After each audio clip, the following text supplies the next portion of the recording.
네, 사도행전 8장 1절에서 8절 말씀인데요. 제가 한 절, 여러분들 한 절 교독하도록 하겠습니다. 사울은 그가 죽임 당함을 마땅히 여기더라. 그날에 예루살렘에 있는 교회에 큰 박해가 있어 사도 외에는 다 유대와 사마리아 모든 땅으로 흩어지니라.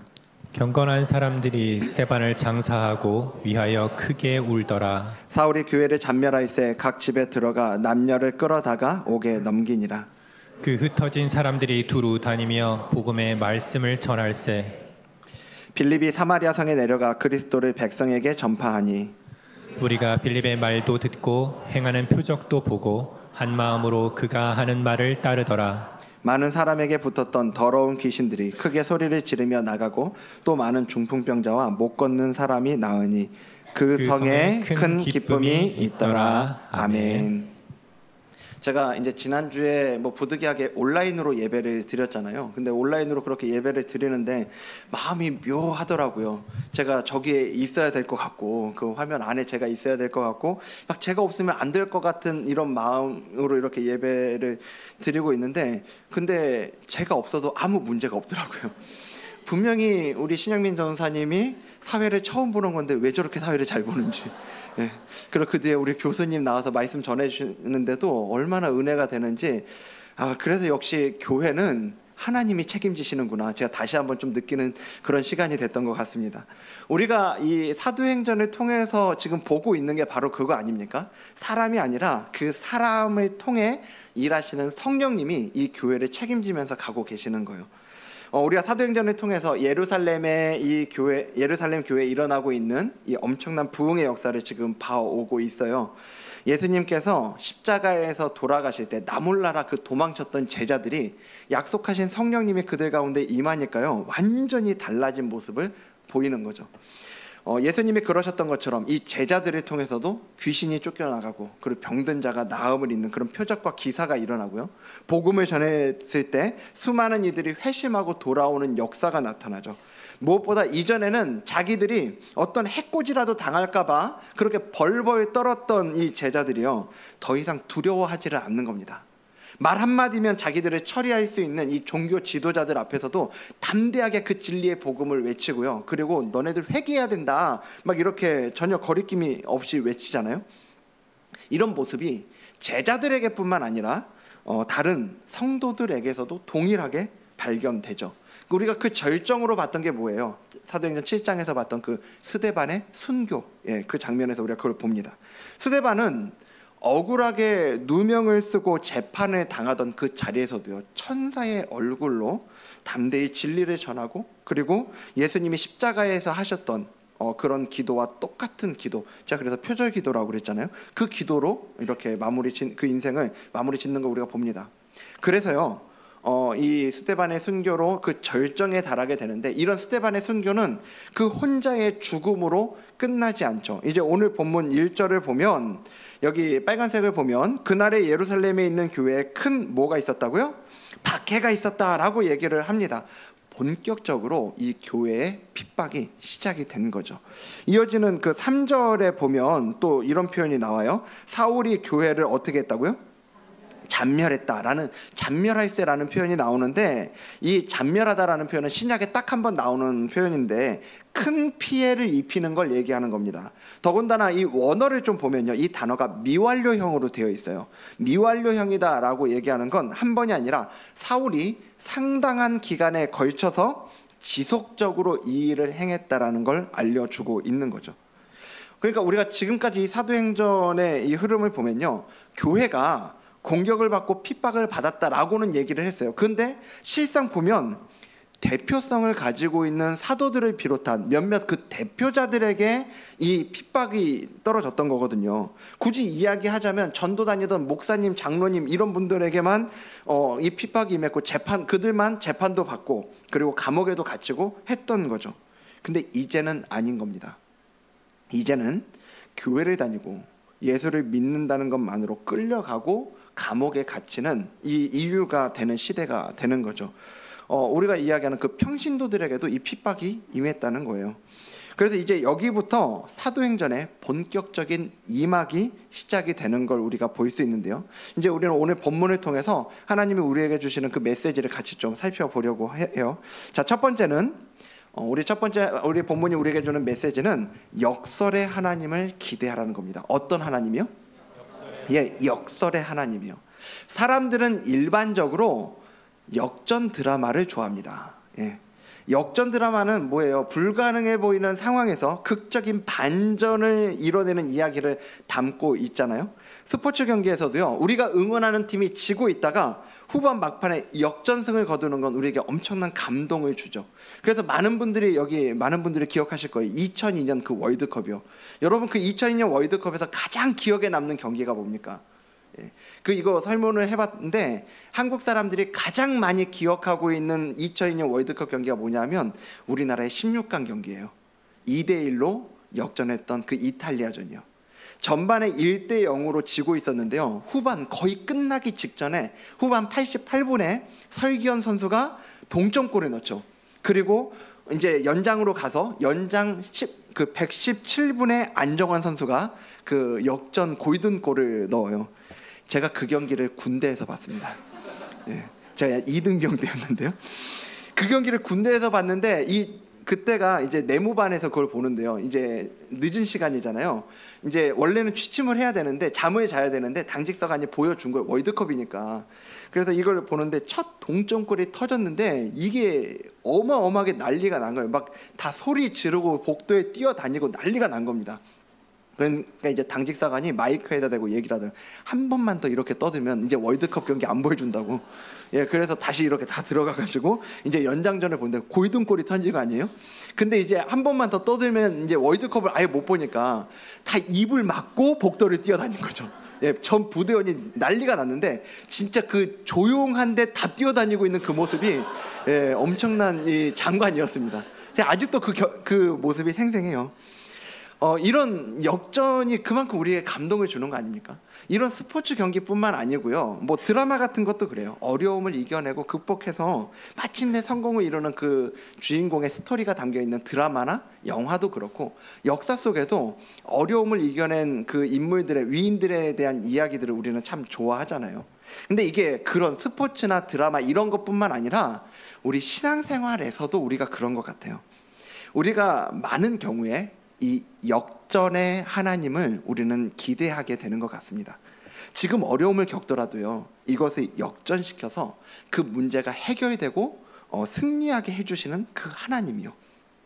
분명 우리 하나님은 역전의 하나님이세요. 아멘이십니까? 아멘이죠. 우리가 작년에 봤던 그 에스더의 하나님이 바로 그 역전의 하나님 아니냐고요. 하만이 유대 민족을 몰살시키려고 할 때 우리 하나님께서 미리 에스더를 왕후의 자리에 두셨고요. 그리고 죽으면 죽으리라는 그 각오로 기도했을 때 그 모든 상황을 역전시켜 주신 분이 우리 하나님이셨어요. 그리고 신실하게 하나님을 섬기고 기도했다는 그 이유로 사자굴에 던져졌던 다니엘, 뭐 유명한 얘기 아닙니까? 그 다니엘을 보호해 주셨을 뿐만 아니라 오히려 원수들이 그 사자밥이 되게 하신 그 하나님, 그 역전 드라마를 쓰게 하신 것도 우리 하나님이시라고요. 오늘 그런 문제나 어려움 가운데 계신 분들이 이 자리에도 계실 수 있다 생각이 됩니다. 누구에게도 말 못할 그 아픔을 가지고 계시고요. 그리고 누구도 해결해 줄 수 없는 그 문제를 가운데 계신 분들이요. 이 자리에 그런 분들이 계시다면 저는 여러분들이 우리 역전의 하나님 앞으로 나아가시고 그리고 여러분의 상황을 역전해 주시는 그 하나님을 경험하게 되기를 정말 간절히 소망합니다. 진심으로 그렇습니다. 그런데 우리가 오늘 하나 더 보자는 말이에요. 우리 하나님 역전의 하나님이신 것 맞는데 우리 하나님은 역전의 하나님이시기만 한가 우리가 생각해 보자고요. 제가 오늘 말씀을 준비하면서요, 오늘 본문이 보여주시는 이 하나님이 어떤 하나님인가를 묵상하는데 본문이 보여주시는 하나님은요, 역전의 하나님이 아닌 역설의 하나님이시더라고요. 제가 사전에 찾아봤는데요, 역전은요 상황이나 결과가 반대로 뒤바뀌는 것을 말하는 거죠. 우리가 앞에서 본 뭐 스포츠나 그리고 드라마 같은 경우가 그런 건데, 그런데 역설은 뭐냐? 역설은 이렇게 설명하고 있더라고요. 겉보기에는 모순되거나 이치에 맞지 않는 것 같지만 실제로는 깊은 진리를 담고 있는 말이나 현상을 역설이라고 한다는 거예요. 이게 논리적으로는 서로 맞지 않는 모순되어 보이는 사실이 동시에 이것도 맞고 이것도 맞는, 동시에 참인 상태를 말해주고 있는 거죠. 오늘 본문은 예루살렘 교회에 큰 핍박이 시작이 되고요, 그들 가운데 있었던 큰 아픔을 우리에게 보여주는데요, 그걸 상징적으로 보여주는 장면이 2절 말씀이라고 생각이 되거든요. 2절 말씀에 보면 경건한 사람들이 스데반을 장사하고 위하여 뭐 했다고요? 크게 울더라 라고 얘기를 합니다. 예루살렘 교회에 쏟아진 핍박은요, 우리 그 교회에 눈물을 쏟아내게 만드는데요, 그리고 그들은 그 눈물을 흘리면서 곳곳으로 흩어져요. 우리가 기대하는 역전의 하나님이라면요, 역전의 하나님으로 이들 가운데 나타나셨다면 오늘 장면이 이렇게 기록되지는 않았을 거예요. 예루살렘 교회를 핍박한 이들이 다 천벌을 받아야 되는 거 아니냐고요? 예. 하는 것마다 망하고 길 가다가 막 다리 부러져 버리고 하늘에서 벼락이 막 내리고 뭐 이런 거 그들 가운데 있어야 되는 거 아니냐고요. 그래서 교회를 핍박하는 이들은 다 망해 없어져 버리고요, 이 예루살렘이 예수 천하가 되어야 되는 거 아닙니까? 그게 우리가 예상되는, 우리가 생각할 수 있는 역전의 하나님의 일하심이죠. 그런데요, 우리가 읽은 것처럼 우리가 기대하는 그런 역전의 스토리가 나오지 않아요. 대신 오늘 본문은 역설로 가득합니다. 핍박을 받을 이유가 없는, 아무 잘못이 없었던 이 교회에 임하는 핍박도 역설적인데요, 그리고 또 하나의 역설이 4절에 나옵니다. 4절 말씀 우리 전체 같이 읽겠습니다. 시작. 그 흩어진 사람들이 두루 다니며 복음의 말씀을 전할 때. 아멘. 사람들이 두루 다니며 뭐를 전했다고요? 복음의 말씀을 전했대요. 근데 이 말씀이 곱씹을수록, 여기 4절 말씀이요, 곱씹을수록 기가 막힌 거예요. 지금 이들이 어떤 사람들이라고 나와요? 흩어진 사람들이라고 나오죠. 도망치고 있단 말이에요. 핍박을 받아서 도망치고 있는 이들이에요. 그런데 그들이 왜 핍박을 받고 도망치고 있냐고요? 뭐 때문에? 복음의 말씀을 전했기 때문이에요. 근데 그들이 이렇게 복음을 전하다가 도망치게 됐는데요, 바로 그 도망치는 중에도 복음의 말씀을 전했다라고 기록하고 있는 거죠. 여러분 볼 때는 이 말씀이 상식적으로 보이십니까? 이들의 이 모습이 상식적으로 보이세요? 상식적이지 않죠. 우리가 생각하는 상식이라면요, 이 상황에서 가장 하지 말아야 할 게 뭐냐고요? 복음 전하는 거 아니에요? 그 복음 전하다 지금 이 모양 됐으니까요. 그런데요, 이들은 상식적으로 살아가지 않아요. 오히려 그들을 그렇게 어렵게 만든 복음 전하는 일을 계속하고 있습니다. 이들의 모습이 아주 역설적이지 않습니까? 그런데요, 우리는 이런 이들의 역설적인 모습을 통해서 역설적으로 일하시는 하나님을 발견하게 되는 겁니다. 성도들이 곳곳으로 흩어지면서 이 복음을 전했는데요, 그 중에 이 예루살렘 교회 과부의 그 구제 사건 때 스데반과 더불어서 함께 교회의 일꾼으로 세워졌던 빌립의 이야기가 나와요. 빌립이 사마리아로 들어가죠. 거기서 빌립이 복음을 전하고 그가 행하는 표적도 보는데요, 그런 사마리아 성에 대해서 오늘 본문 끝에 뭐라고 하고 있는지 볼까요? 8절 말씀 보여주십시오. 여기 같이 읽겠습니다. 시작. 그 성에 큰 기쁨이 있더라. 아멘. 분명 예루살렘 교회에는 말로 다할 수 없는 아픔과 슬픔이 있었고 그로 인한 눈물이 있었는데요, 그 눈물을 가지고, 그 눈물을 흘리면서 나아간 이들을 인해서 사마리아 성에는 큰 기쁨이 있었다는 거예요.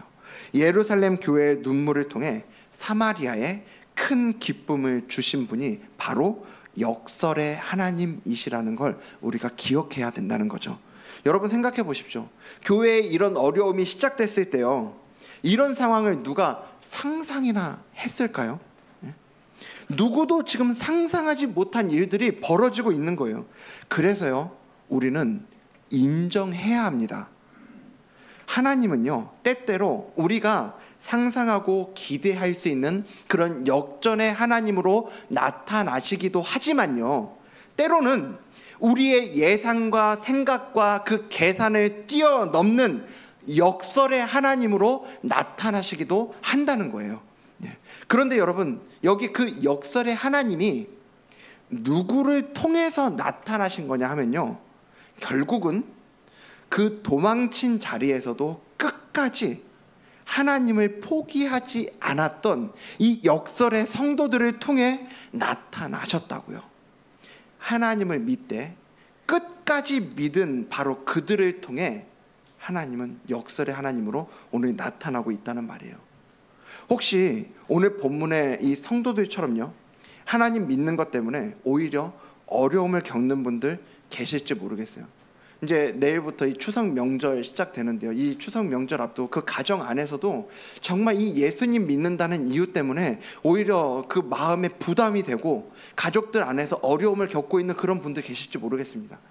뭐 우리 직장 생활에서도 우리가 일상을 살아내고 있는 삶의 그 자리 가운데에서 예수님 때문에 그 어려운 일들을 겪고 있는 분들이요, 그래서 우리는 그 예수님 잘 믿으니까, 예수님 잘 믿기 때문에 하나님이 이 일들 가운데 언젠가 역전해 주실 줄 알았는데, 역전의 하나님으로 나타나실 줄 알았는데 아직까지도 아무 소식이 들리지 않고 마치 하나님이 계시지 않는 것처럼 여겨지고 하나님이 일하시지 않는 것처럼 그렇게 생각되는 분들 이 자리에 계실지 모르겠어요. 여러분, 혹시 그런 분들 계시다면요, 또 지금은 아니더라도 혹시 언젠가 우리가 우리 인생 가운데 그런 상황들을 만날 때 여러분 꼭 기억하셨으면 좋겠습니다. 우리 하나님은 지금 내 문제를 해결해 주실 수 있는 역전의 하나님이실 뿐 아니라요, 내 생각과 나의 예상과 계산을 뛰어넘어서 역설로 일하실 수 있는 하나님이시라는 걸 반드시 기억하시기 바랍니다. 그래서 여러분, 우리가 하나님을 믿을 때 우리가 이 역전의 하나님뿐만 아니라 역설의 하나님으로 나타나실 수 있다는 거 우리가 기억할 때 우리가 꼭 명심해야 될 게 있습니다. 하나님을 믿으실 거면 끝까지 믿으셔야 된다는 거예요. 제가 참 좋아하는 말씀이 있는데요, 시편 9편 10절 말씀입니다. 시편 9편 10절 말씀 우리 전체 같이 한번 읽어보겠습니다. 시작. 여호와여, 주의 이름을 아는 자는 주를 의지하오리니 이는 주를 찾는 자들을 버리지 아니하심이니이다. 아멘. 우리 하나님은요, 절대로 자기를 찾고 의지하는 자들을 내버려 두지 않는 하나님이시라는 겁니다. 그렇게 믿으십니까? 아멘이죠. 여러분, 이 시간 그래서 우리 옆에 있는 분들에게 이렇게 인사해 주시면 좋겠습니다. 하나님을 끝까지 믿읍시다. 이렇게 인사해 주십시오. 여러분, 진짜 우리 하나님 끝까지 믿으셨으면 좋겠어요. 그래서 하나님을 끝까지 믿음으로 우리의 생각과 계산과 예상을 뛰어넘어 일하시는 그 역설의 하나님을 만나고 경험하는 저와 여러분 되기를 주님 이름으로 축복합니다.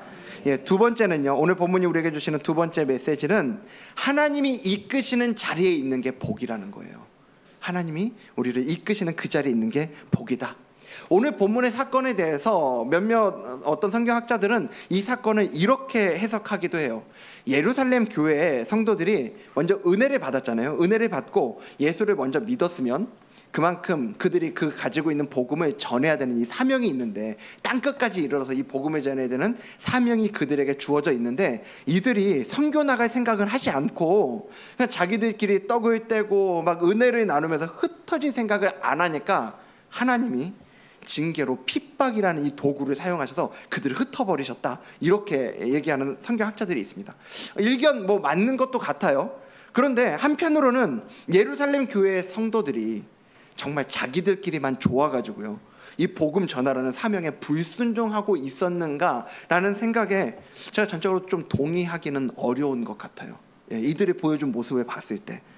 그래서 어떤 목사님은 이들에 대해서 이렇게 얘기를 해요. 그들은 단지 지금은 예루살렘의 복음을 더 전해야 되고요, 아직 다른 지역으로 나아갈 단계가 아니다라고 그렇게 생각했을 뿐이다라는 얘기를 하시더라고요. 동의가 됩니다. 이 얘기에 제가 동의가 돼요. 단지 여기서 우리가 이 예루살렘 교회의 입장에서 이 사건을, 지금의 이 시간을 다시 한번 좀 우리가 생각을 해보자는 거예요. 여러분, 지금 돌아가는 상황들을 생각해 보면요, 이 스데반의 순교, 그리고 이후에 있었던 이 교회의 큰 핍박이 이루어지고 있는 이 직전의 상황들을 생각해 보면 엄청난 거예요. 엄청난 그 회심의 물결이 일어나요. 막 복음 전할 때 하루 만에 3,000명, 막 남자만 5,000명. 그 뒤에도 막 허다한 이 제자의 무리들이, 제자의 수가 늘어났다고 얘기를 해요. 또 그들을 통해서 표적과 기사가 일어나잖아요.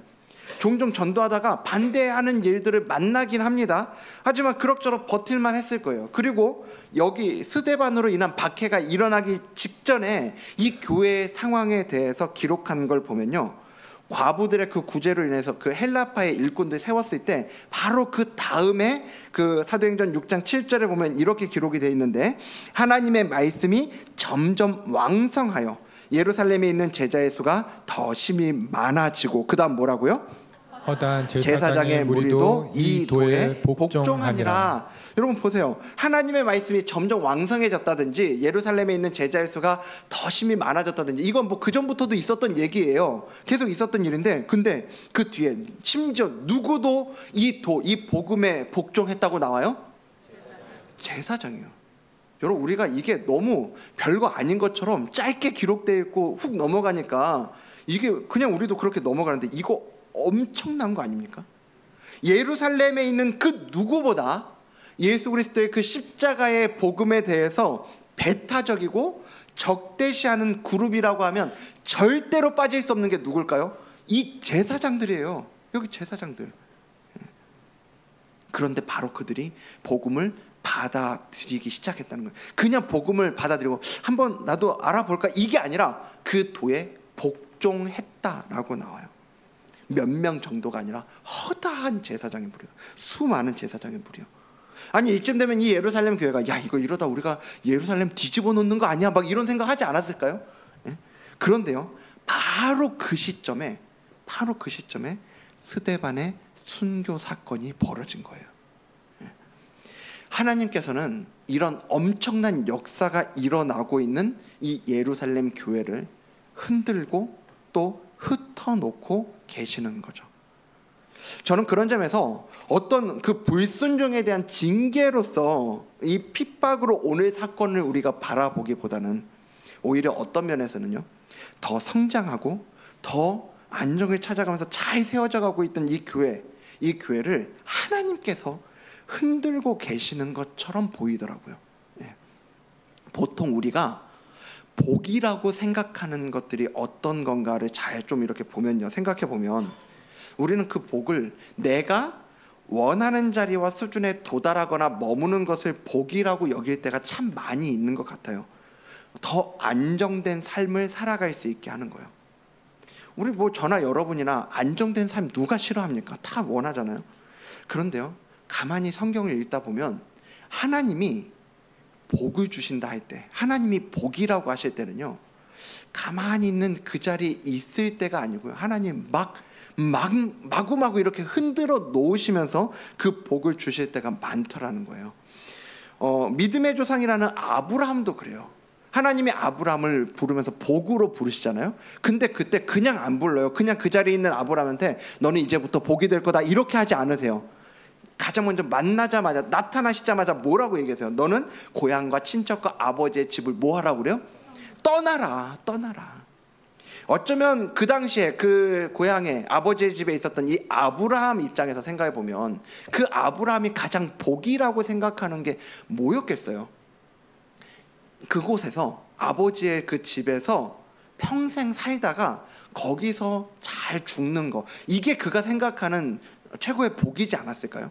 그런데 하나님은 그런 아브라함을 복이 되게 하겠다 하시면서 그의 삶을 흔들고 그 자리에서 떠나게 하시는 거죠. 오늘 예루살렘 교회도 그런 겁니다. 그들은 이제 조금만 더 하면 예루살렘을 뒤집어 놓을 수 있겠다, 이곳에서 더 부흥해서 하나님께 영광을 돌릴 수 있겠다 생각했을지 몰라요. 그런데 아니었던 거죠. 하나님은 순교와 박해라는 아픔까지 사용하셔서 예루살렘 교회를 흔들고 흩으시는 거예요.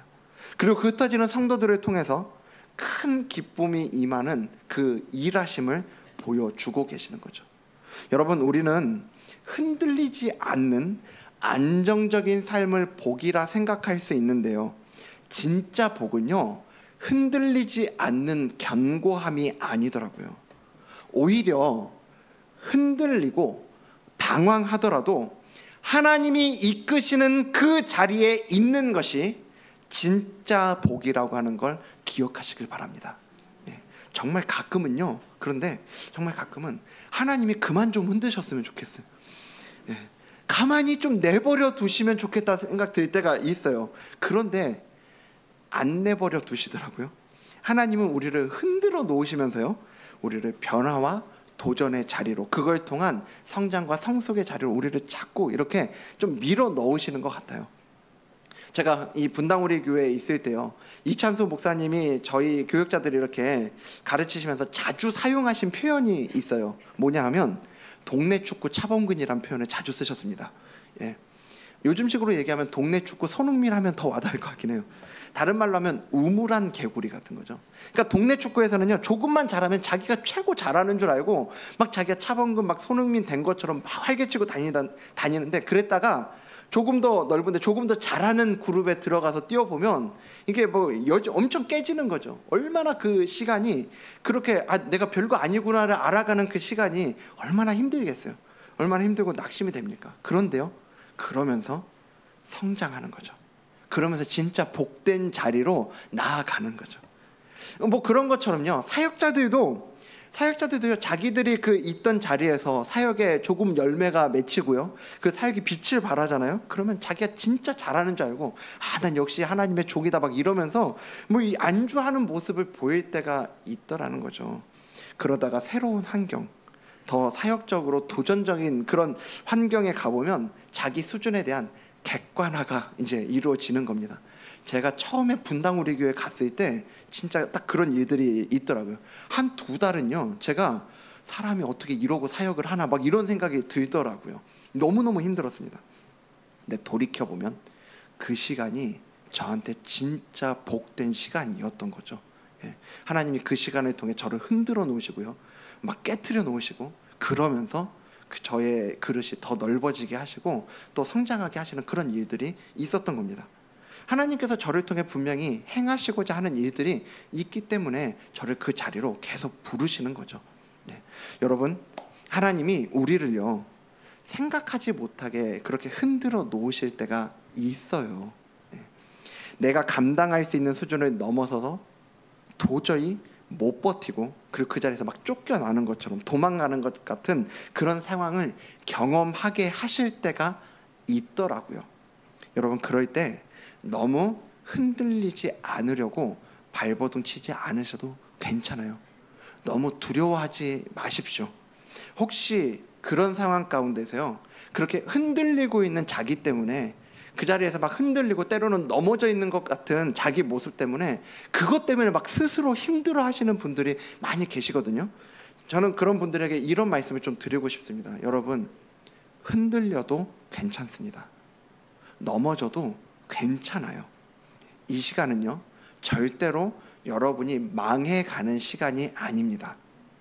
이 흔들리는 시간은요, 여러분들의 삶을 주관하고 계시는, 여러분들의 삶을 붙들고 계시는 하나님께서 여러분을 진짜 복된 자리로 이끌어 가시기 위해 여러분을 흔드시고 여러분을 깨트리시는 그런 시간이라는 걸 여러분들이 꼭 기억하셨으면 좋겠습니다. 그런 면에서 옆에 분에게 우리 이렇게 한 번 더 인사해 주셨으면 좋겠습니다. 흔들려도 괜찮습니다. 여러분, 정말요, 흔들려도 괜찮아요. 넘어져도 괜찮습니다. 단 하나, 여러분들을 붙잡고 계시는 그 하나님만 바라보고 계시면 여러분, 절대 우리는 망하지 않은 줄 믿으시기 바랍니다. 말씀 마치겠습니다. 내가 이해되지 않는 상황에 처해 있는 분들이요, 특히나 난 정말 예수님 잘 믿고 있는 것 같은데 지금까지 내가 경험하고 생각해왔던 그 삶의 공식에 어긋난 것 같은 일들을 경험하고 계시는 분들이 계시다면, 그렇다면 제가 좀 조심스럽게 하지만 마음으로 그분들을 좀 이렇게 축복하고 싶어요. 여러분, 이 시간을 통해 여러분은요, 여러분의 생각보다 여러분들의 계산보다 더 크신 하나님을 만나게 될 줄로 믿습니다. 성경에 보면 그런 시간, 자기가 이해되지 않았던 그 하나님의 시간을 살아갔던 인물들의 얘기가 많이 나오는데 그 대표적인 인물이 바로 욥이죠. 그리고 욥은 그 시간을 살아낸 다음에 이렇게 고백하는 걸 우리가 성경에서 보게 되는데요. 욥기 42장 4절 5절 말씀인데요. 이건 우리 전체 같이 한번 읽도록 하겠습니다. 시작. 내가 말하겠사오니 주는 들으시고 내가 주께 묻겠사오니 주여 내게 알게 하옵소서. 내가 주께 대하여 귀로 듣기만 하였사오나 이제는 눈으로 주를 배움나이다. 아멘. 여러분, 우리가 욥기의 주제를 욥의 인내로 착각하는 경우가 많이 있지만 사실은 욥기의 주제는 욥의 인내가 아닙니다. 욥의 생각, 욥의 계산보다, 욥의 경험보다 더 크신 하나님을 알아가는 과정이 욥기에 나와 있는 거예요. 그 과정에서 욥이 했던 건 단 하나입니다. 마지막까지 하나님의 살아계심을 부정하지 않았어요. 그 하나님을 바라보고 그 하나님을 믿었습니다. 여러분, 우리가 우리 삶 가운데 하나님이 흔들리게 하시는 그 상황 가운데 우리가 처해 있을 때 흔들려도 괜찮다니까요. 단 하나, 우리를 흔들고 계시는 그 하나님을 믿음의 눈으로 바라보고 그 하나님의 역설의 하나님으로 우리 가운데 찾아오실 그 하나님을 기대하며 나아가는 저와 여러분 되기를 주님 이름으로 축복합니다. 오늘 말씀을 기억하면서 우리 함께 이 욥이 했던 그 고백을 우리가 함께 좀 믿음으로 고백하며 나아가기를 소망합니다. 정말 철저히 무너진 그의 삶 가운데, 하지만 그 안에 계시는 하나님께서 그에게 믿음을 허락하여 주셨고 그 믿음으로 하나님을 바라보게 하심으로 마침내 내가 그 주님을 봅니다. 내가 귀로만 들었던 하나님이 아니라 이제는 내가 그 하나님을 보고 알아갑니다라고 했던 그 고백이 바로 오늘 저와 여러분의 고백이 되길 원하는 마음으로 함께 우리 찬양하며 나아가도록 하겠습니다. 철저히 무너진 삶 속에서, 철저히 무너진 삶 속에서 하나님 나에게 역사하시고, 하나님 나에게 역사하시고 믿음의 시선을 허락하사 주를 주목하게 하시네. 때로는 견디기 힘들 때도, 여러분 그때 기억하십시오. 여러분 절대 혼자가 아닙니다. 하나님 언제나 함께 하시며 은혜와 진리에 성령 주사 주만 바라보게 하시네. 내가 봅니다. 영원한 주를 봅니다. 귀로만 들었으나 이젠 봅니다. 내가 봅니다. 존귀한 주를 봅니다. 연약한 내 영혼이 이제 주를 봅니다. 우리 다시 한번 처음부터 고백합니다. 철저히 무너진 삶 속에서 하나님 나에게 역사하시고, 하나님 나에게 역사하시고 믿음의 시선을 허락하사 주를 주목하게 하시네. 때로는 견디기 힘들 때도 우리와 함께 하시는 주님을 바라보기 원합니다. 하나님 언제나 함께 하시며 은혜와 진리에 성령 주사 주만 바라보게 하시네. 내가 봅니다. 영원한 주를 봅니다. 귀로만 들었으나 이젠 봅니다.